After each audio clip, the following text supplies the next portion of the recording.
Alright, it's July 14th, and this is, of course, the video log. It takes 30,000 to a million.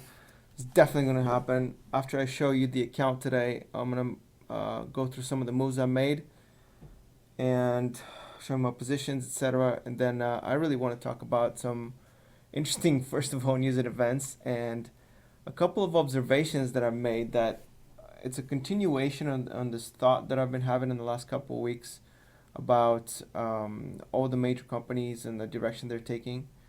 And I have some comments to add onto that, so you can look forward to that if you want. So the account is sitting at $95,924.70, and that is lower than last time. But if you see that spike there, I had to do a weekly chart because they ticked over. If you see that spike there on the right, it's actually the account reached over 99,000. It was like 99,400 or something earlier in the morning, and then it sold off quite a bit, and it ended up, like $3,500 lower than in the morning. So very volatile session in the markets. The futures I think are up just like 0.3 or something percent on the markets. So I don't know what's going to happen, but silver did end up a little bit higher. Let me see if I can change this to today's return. So the silver option went up $30. I did sell the other silver option. Interestingly enough, Apple ended up about flat. So that's very interesting. The whole market rolled over, and the Nasdaq was actually down 2%. Or was it the Dow? I think the Dow or the Nasdaq, one of them. I think the Dow maybe. Down 2%. No, I think it was the Nasdaq.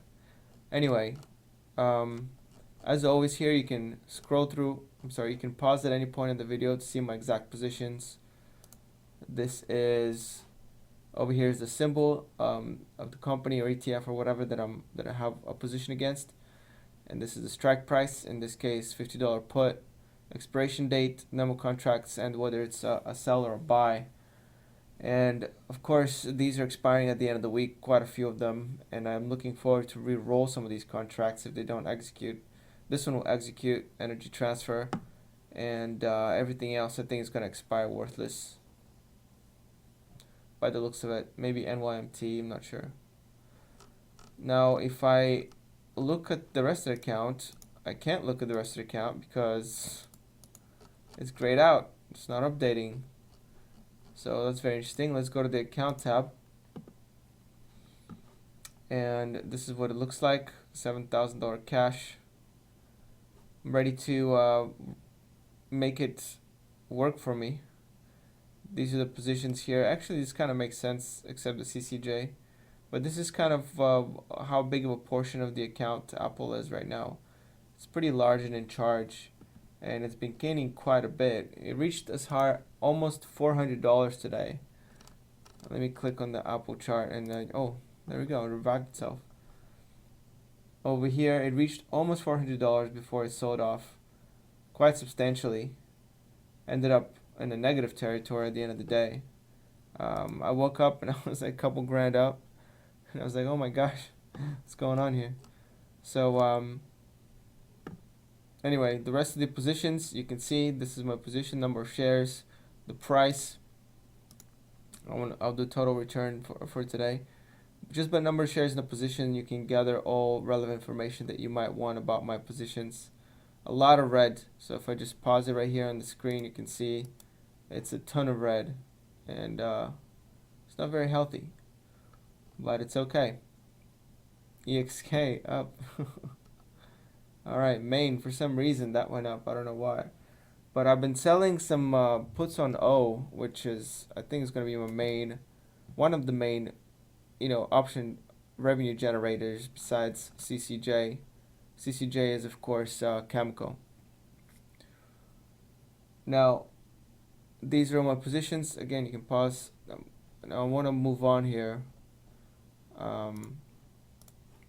with the topics. This is the weekly chart. I don't know if I beat the market in the week. Let me check. So plus 0.79. Let's see, since last Monday. The SPY is up 0.2. So I'm actually beating the markets by triple or something, almost quadruple. So that's great. No complaining there. It's always nice to do quadruple the return of the market in any given week. Okay, so I think I'm done reviewing the account. Oh, a couple of things I gotta mention. So first off, Tesla. Like, what is going on here? No sooner than I talk about Tesla last time, I think on Friday or Thursday night, and these guys decide to pop off another 14%. Now, when I said I think it might be one of the, there's like 5% chance or something to be one of the most valuable companies in the world, if not the most valuable company, I didn't mean by tomorrow. I mean, let's not get crazy here. Let's go. I do think the company is extremely overvalued, but I would never go against it. I wouldn't buy a put. I wouldn't short it. And I think many of you probably know. Oh, it's up in the aftermarket. And I think many of you know why I wouldn't do that. And if you've been watching this channel, you know. But if you haven't been watching this channel, the reason is because it's a Halo company. What is a Halo company? Well, that's a great question. I've already covered it a couple of times, but a Halo company is basically a company that has an individual behind it that people put their faith into, hence the Halo, and they have an attitude of like they can't do wrong, right, because of their name, and so they'll have a virtual put on their stock on their company. What that means is that they'll buy at when the price goes low at any cost because they believe in the person, right? So like Steve Jobs is one of those people in Apple, and Apple is no longer a Halo company, but I wouldn't short it just because he's a great company. But Jamie Dimon, with whatever JP Morgan, whatever his company was, and Elon Musk is with Tesla, so he's the Halo figure, right? But there's other ones, Jeff Bezos and Amazon. Like you wouldn't want to bet against Jeff Bezos. You used to have Bill Gates of Microsoft, right, or Warren Buffett with Berkshire Hathaway, and so on and so on. All these big names, right? They're backstopping. Or what's the guy from Twitter, Jack Dorsey, right? So Jack Dorsey is another Halo figure. So now, I would never want to short that company either. And or Virgin Galactic guy. I can't think of his name right now. But the blonde guy. What was his name? Anyway, you get the point. There's a ton of these guys. I would never bet against their stock. So I wouldn't short Virgin Galactic. I wouldn't short Tesla, anything like that. If you really want to short stuff, you want to short things that are not popular, things that are not Halo companies. All right, there's plenty of them out there if you want to short and balance out your positions, and so forth. So, okay, back into the Tesla speak. Look at this. They were up as much as 14.83% at one point, which is pretty insane. It's very convincing gain here, and then of course ended up down like 2.74 at 1%. So that's like a 20% swing in a single day. It's very a lot of volatility going on, and I think what's happening with this is that I think there's just a ton of money out there. All the tech people are making lots and lots of money, and I think that people staying at home also are making some money. And with the unemployment and with the insurances and with the stimulus checks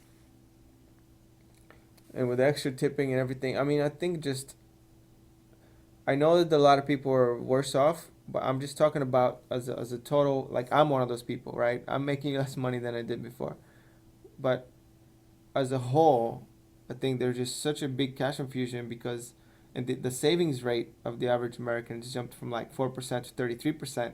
So there's just so much cash and pent up demand to buy something. It finds its way into the stock market, right? I mean, you guys are buying stocks, I'm buying stocks, everybody's buying stocks.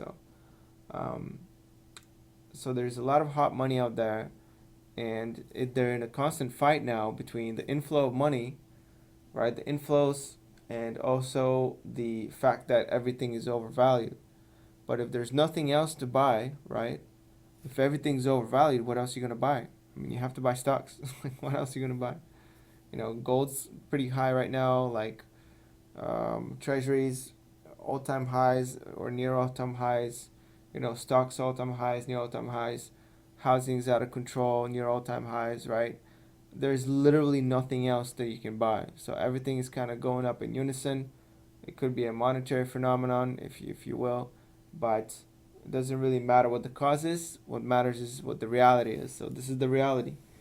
Things overpriced, so people are buying stocks, and so now this hot money is being balanced out with the fact that it's overpriced. So the bears keep selling, the hot money keeps buying, and this is what we're seeing today. And I think that's the real cause of what's going on here.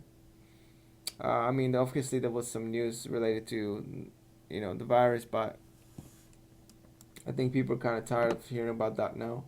So Tesla, in other news, I think that actually I'm kind of excited about this move. I think Ford Motors here has been an absolute dog. I mean, let's take a look at the chart of Ford, right?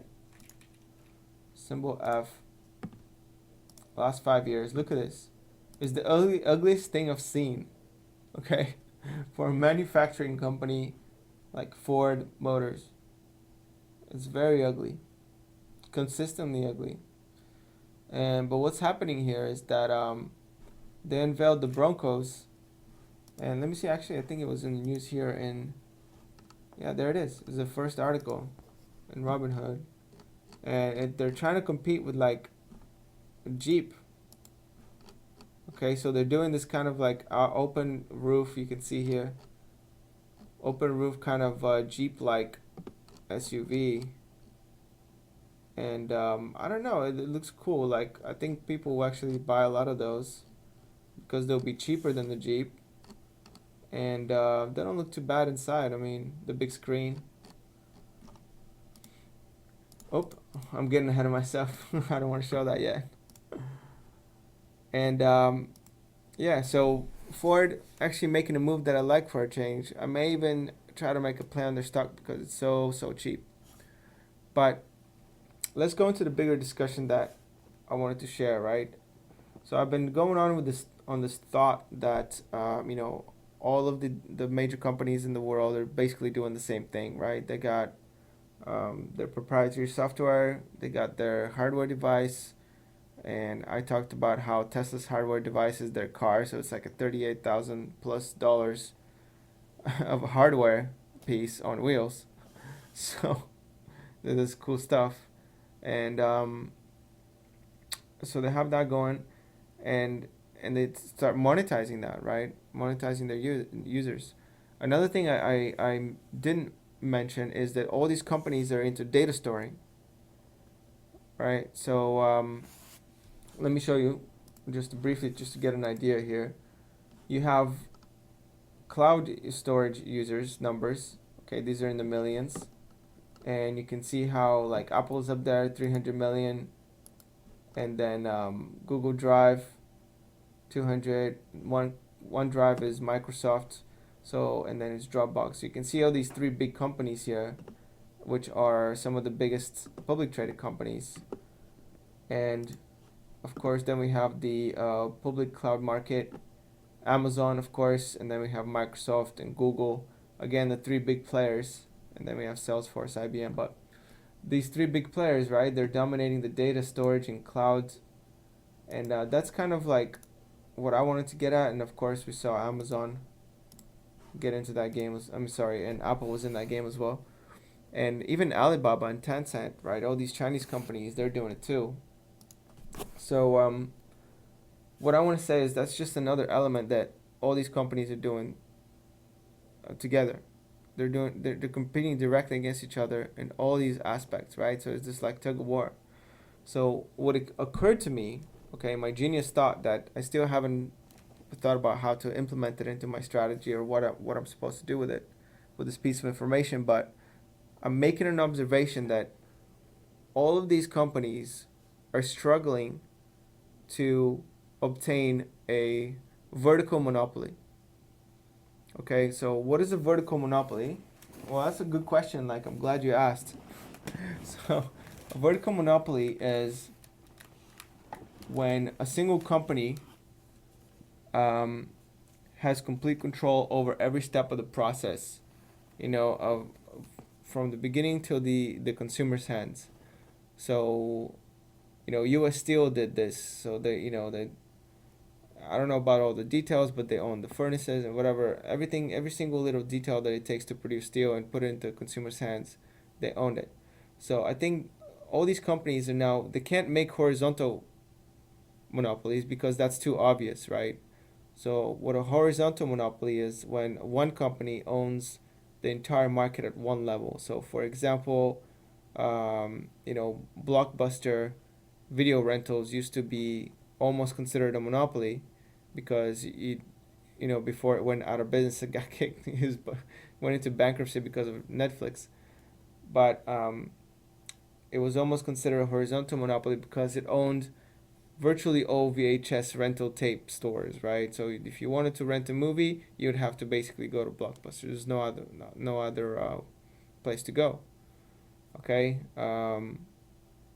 you know, Google was almost charged as being a monopoly on search. Okay, so not a lot of search engines out there besides Google, right? So it has a huge market there, a huge share of the search, and so that's a horizontal monopoly. Okay, when one, like if everybody in the world was driving a Tesla, Tesla would have a horizontal monopoly at the car level, right? But they wouldn't have a vertical monopoly per se. Let's suppose they could, but if their batteries are made by a different company, not Tesla, then they wouldn't have a vertical monopoly, right? They only have the horizontal monopoly. So I think because the vertical monopolies are not as obvious, okay, every single company is trying to make a vertical monopoly, not just on the production side of things. You can see how Apple is trying to make its own processors now for its phones, right? So it's trying to do as much as they can themselves, and but they're trying to go vertical in a different sense. Like it's not even vertical; it's like z-axis. Okay, they're doing it on a software level, right? So they're not really trying to just monopolize the whole entire production process of their hardware piece. They're trying to do, the software side of things. Like they want 30% of the marketplace in every single like digital market out there, right? They want 30% of all the streaming services. They want 30% of, data storage, smart data storage, iCloud, cloud processing, public market, company cloud process, whatever, storage, and web service.